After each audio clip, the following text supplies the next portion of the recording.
welcome to Walking the Path. I'm so grateful to be here. I'm so grateful you're here. While people are streaming in, I'm just going to say it's a beautiful day. It's a beautiful day, this 5th of September. Do you remember the 5th of September? Okay.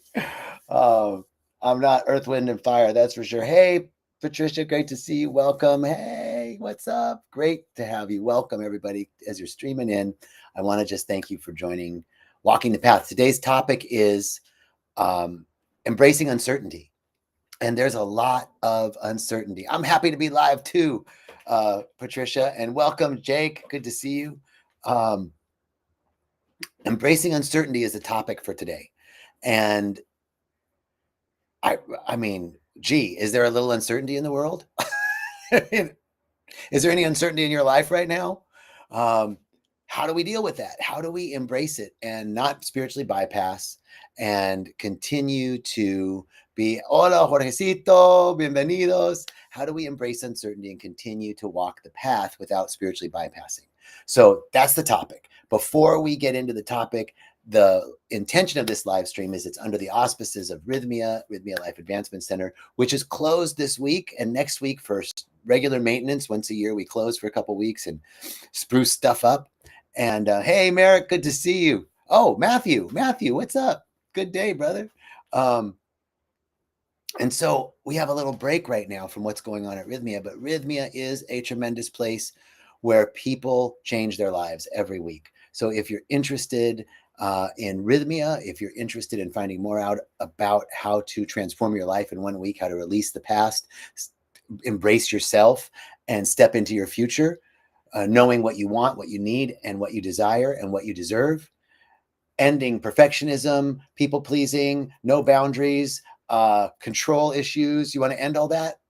Check out either the number, if you're on Facebook, check out the number, or check out rythmia.com. Okay, now on to embracing uncertainty. My beloved brother Jorge, gracias, hermanito. So I want to acknowledge that, there's a lot of uncertainty in the world and in our lives. And how do we define uncertainty? Uncertainty is like, what is, hey, my sister from Africa. Great to see you. Good to see you. Thank you. Oh no, that's my brother, Jean Baptiste from Africa. Thank you so much. God bless you, brother. So uncertainty looks like a lot of things. Jean Baptiste is texting from Rwanda. There was a lot of uncertainty in Rwanda 30 years ago, and things have shifted there. Hey, my brother Jonathan, good to see you, man. There's a lot of uncertainty in our political climate right now. There may be uncertainty in your life. I'm not sure where to go next. I'm not sure what to do next. Maybe things are falling apart. I have a friend right now whose identity was hacked and money was stolen. And how do we deal with this and not bypass it? Right? Our personal lives, uncertainty, we're not sure about our life purpose, where we're going, we feel stuck. And then also that can be amplified in the world. And I just want to acknowledge that there's increasing uncertainty on a global and national level and with societal events. And we can see that uncertainty is a shared experience. You're not alone in being uncertain. Uncertainty is a shared experience on a personal level. Individuals right now, out of 8 billion people, there's probably billions that are feeling uncertain about their lives, uncertain about their families, uncertain about their relationships, uncertain about their jobs, uncertain about the world that they live in. So how do we embrace uncertainty? I don't know. No, that's not the... The first thing we must do when we embrace uncertainty is anchor ourselves in spiritual principle. Anchor ourselves in spiritual principle, and this helps us to release and surrender control, letting go of the need to control outcomes and embrace the flow of life. Well, how can we do that? How can we embrace the flow of life and let go of control when things seem like they're going, to hell in a handbasket? The first thing is spiritual principle. Everything is unfolding for our good. Everything is unfolding for our good, no matter what. I didn't say everything is good. Everything is working together for our good. That means that always in the seed of discontent is In the seed of discontent or in the midst of discontent is the seed of the solution. The solution is in there. One of my favorite prayers, one of the favorite ways that I anchor myself and surrender control is to know this principle that everything is working together for good, even when I can't see it. My favorite prayer is, let me see it. Let me see the good here. I know there's some good here. I can't see it right now, but I know there's good here. And I know this because it's a law of nature. Anything on the spiritual, any spiritual principle has to be proved in nature, because nature is a reflection of the spiritual world. So how do I know that everything is working together for good? In nature, we see that every dark night has a dawn. Every winter has a spring. Every storm has a sunny day. Every time. Things are always working together for good. It might not seem good in the middle of the storm, but there's a sunny day on the other side. How many of you in your lives right now can look in your lives and say there were times in your life where things looked like everything was falling apart, but actually on the other side of it, you see that it was falling together. It was all coming together. That you wouldn't be who you are today if you didn't go through those challenges. We have to trust the process, because life is a series of peaks and valleys. If we look at quantum physics has tells us that everything in the universe is frequency and vibration. Everything is light and sound. Everything has a wave. Frequency and vibration have a wave, and the wave has a top and a bottom. A peak of the wave and a bottom of the wave. A peak of the wave and a bottom of the wave. Is the top of the wave better than the bottom of the wave? Is the bottom of the wave better than the top of the wave? Could you have the top of the wave without the bottom of the wave? You couldn't. It would be a straight line. So we can see in nature, we can see in physics that everything goes up and down. Circumstances and conditions change. Now, that's the first principle. Everything is working together for good. Now, how do I anchor myself in the midst of discomfort, in the midst of uncertainty? What are the practices that I can do to align myself so that I can become the creator of my life experience? Because that is the truth. We are creating our life experience. We are creating. What's up, Queenie? What's up, girl? I'm so glad to see you. I got to talk to you. Okay. We are the creators of our life experience. We are the magicians, the alchemists of our life experience. So when things are going up and down, we have to know everything is working together for good. Cat Kitty, that's me. I'm Cat Kitty. When things are working together for good, I love you too, Queenie. When I say everything is working together for my good, then I have to know that there's some good here. Let me see it. Wait a minute. I just got off track because I got so excited about the Queen of Green being on here. Okay, hold on. Let me get back on track. So, we have to cultivate the faith that everything is unfolding, is working together for good. That is the key. Through our inner practices, we stabilize ourselves, because we are the creators of our life experience. There we go. I'm back on. We are the creators of our life experience. So if we're experiencing something that's uncomfortable or displeasing, we have the power to create something new. What we're experiencing right now is a condensation of previously held beliefs, opinions, thoughts. It's a condensation of past experiences that have become beliefs in our life that then become the law of our life. So we get to create new experiences that create new beliefs that then become the new law of our lives. We are the creators of our life experience. You have all the power within you that created all the heavens and all the earth. You have all the power within you that created all the heavens and all the earth. There is nothing more powerful than you.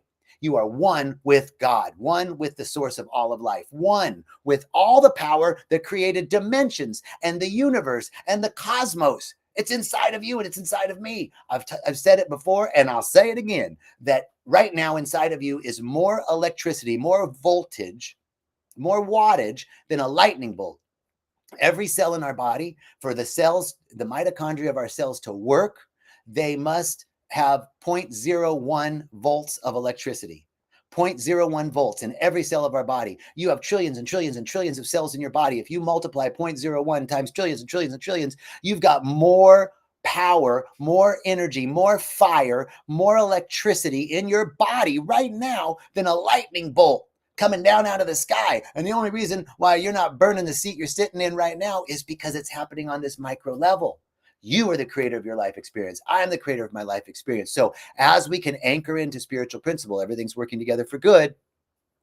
Now I can start to create through inner practices, mindfulness and grounding techniques that help me stay present and begin to create a new vision. I'm going to give an example of Nelson Mandela and Martin Luther King Jr. as individuals who created a new vision in the midst of tremendously difficult circumstance and condition. This is the key. And your practice, this is where we go to practice. We go to meditation. We go to breath work. We go to community. We go to our spiritual centers. We go to retreats. We do our inner work, because if we can't see peace in ourselves, how can I see it in the world? If I can't see love, if I can't love myself, how can I love the world? If I don't see myself as worthy, how am I going to find worth and value in the world? This is the part of our inner practice. Now, I want to broaden out uncertainty to uncertainty in the world. As we look to our global and national political climate, we can feel collective instability. And this is how collectively we can manifest, or let me use a different word, collectively we create an unpleasant experience. Again, we go back to our inner work.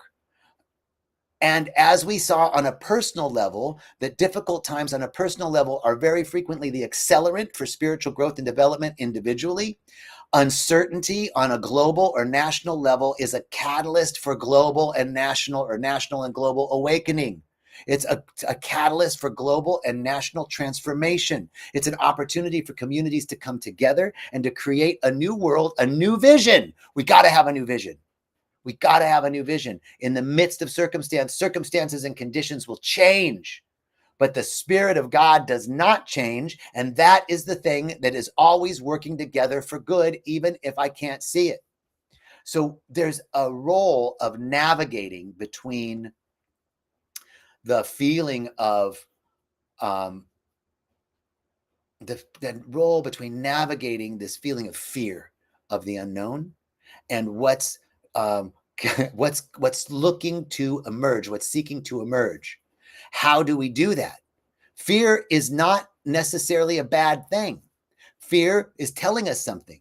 We must connect with our emotional body and understand that that fear is there to help us. And instead of fusing with it, we then get a chance to see, okay, that fear is just an emotion. And if we look at emotion, the root is motion. It is the flow of energy through us. So we can see that fear has a role to play. Now we can use that fear to create a new vision. So some affirmations, some prayers for uncertainty. My favorite prayer for uncertainty is let me see it. It's Reverend Michael taught me that. I know there's some good here. I can't see it now. Let me see it. I know something is seeking to emerge. I don't know what it is. There's got to be some good here. Thank you. Thank you for this. I know everything is happening for me. Nothing is happening against me or to me. Everything's happening for me. How is this for me? We start to ask. Tools for navigating uncertainty are beginning to ask empowering questions. How do we ask empowering questions for what's seeking to emerge? What is seeking to emerge? What's the best and highest good here? I know there's some good here. Let me see it. I know that there's some peace here. Let me see it. I know that there's something is happening for me. How is this working together for my good? How is this happening for me? We begin to ask empowering questions instead of disempowering questions like why me? Victimhood questions like they did that and it's their fault and something that I can't control. Even, oh, there's this part of me that just takes over. I can't control it. Yes. Those are things that happen when we're fused together. But as we begin to see some simple and actionable practical steps to maintain peace and clarity in turbulent times, is we go to our inner work. We go to our meditation. We go to our community. We go to our spiritual center. We go to our prayer. We go to this vision of what we have. Now that is the key, is how to create simple actionable steps for grounding in times of uncertainty, meditation and breath work, community. Now, from that, we get a vision of what's seeking to emerge. We have to balance accepting this uncertainty now with a certainty that everything's working together for good, with a certainty that there's a vision that I'm the creator of my life experience. I'm more powerful than anything out there. I don't care if Mercury's in Gatorade or Uranus is up Pluto's ass. I don't know what's going on, but I know this. I'm the creator of my life experience. You're the creator of your life experience. If we're not liking it, we get to create something new. So here's a real life story of people who did that. Let's look at Martin Luther King Jr. Let's look at Nelson Mandela. Nelson Mandela, you want to talk about circumstance and condition. 27 years in Robben Island, in apartheid, a system that looked like it was never going anywhere, firmly entrenched. He had a vision. He had a vision. When he and his guys were imprisoned, they were breaking rocks, and they take one of the smaller rocks on one of the bigger rocks and use the big rock for a chalkboard. And they design the government that they'd want to see. We'd have a Department of Reconciliation. We'd have a Department of Peace. Here's how we design our government in the midst of being in prison when it didn't seem like there was any hope. Hope is victimhood. Hope is like, I hope something's going to happen. I hope some God, Santa Claus in the sky is going to come help me. No, God gave you everything you need. Because we are God. We are one in the same with the presence of love, beauty, and intelligence and all the power that there is. We get to create our new experience, to create a new belief that will create a new law of our life. And that's the vision that's seeking to emerge. What are the truth? That's why we use meditation and breath work, so we get clear on what we want. Once you know what you want, once you know your fire, your desire, then all you got to do is align your emotional body so that you can be a powerful creator. So we look to Nelson Mandela, who had a vision. We look to Martin Luther King Jr. I had a dream. In the midst of impossibility, Jim Crow and a government and the FBI and Hoover and all this stuff against him, he had a dream and he articulated it. Holding the vision of what's possible in our lives and in the lives of those we love and the world at large is the way that we begin to align our desire, what we want, with our emotional body. And so this example of Nelson Mandela and Martin Luther King Jr. are great. Those guys are luminaries, but I'm not Martin Luther King Jr. or Nelson Mandela. I'm not Mother Teresa. I'm not Gandhi. What is our path? It might not be that broad, but we can, in our own lives, hold this truth that something is working together for my good right here and right now. Let me see it. I have a vision of the life that I want to live. What do I want? What do you want? What do you want? Not from need. Here's a beautiful meditation that I use to help get clear on what I want. Imagine that you are a god or a goddess. You are Isis or Osiris. You're Zeus or Venus. You're Thor. Whatever deity you want to believe you are. Think of you being like, you can snap your fingers and anything you want. So all of the needs like money and time off and a bigger house and more vacation time or a partner, boom, that's already done. It's already done. Now, what do you want to create? You already have everything. What do you want to create? That's the way you get to what you want outside of need. That's the way you get to what's seeking to emerge outside of what you need, right? So thank you. Katie says, I miss you and your amazing energy. Thank you, Katie. Love you. Appreciate you. So in conclusion, I want to encourage you to see uncertainty as an invitation for growth and transformation. It's a call. It's a call. Know that you are not alone in this uncertainty, that it's a part of life. And that as we can anchor into the spiritual principle that everything is working together for our good, something wonderful is always happening. Something is seeking to emerge. As we emerge from that, we can see what we want. Matthew just said, I've been trying to discern what I feel. That's such a great meditation. What do I want really? And that meditation, brother, that I was sharing with you, imagine that you're a God and can create anything you want, because most of what we want is typically things that we think are outside of us that are going to make us feel better, right? I need money. I need more money. I need more time. I need another relationship. I need a better job. I need all of that stuff. We think that if we had that, then we'd be happy. And we know the old story. We know the old story of people who work their ass off and have all the money in the world and they're not happy. And the people, the people who don't have money are like, well, yeah, but it'd make it a lot easier if I had money. It's like I did all this work. The guy who's on the top of the hill is like, I did all this work to get there. It does not worth anything.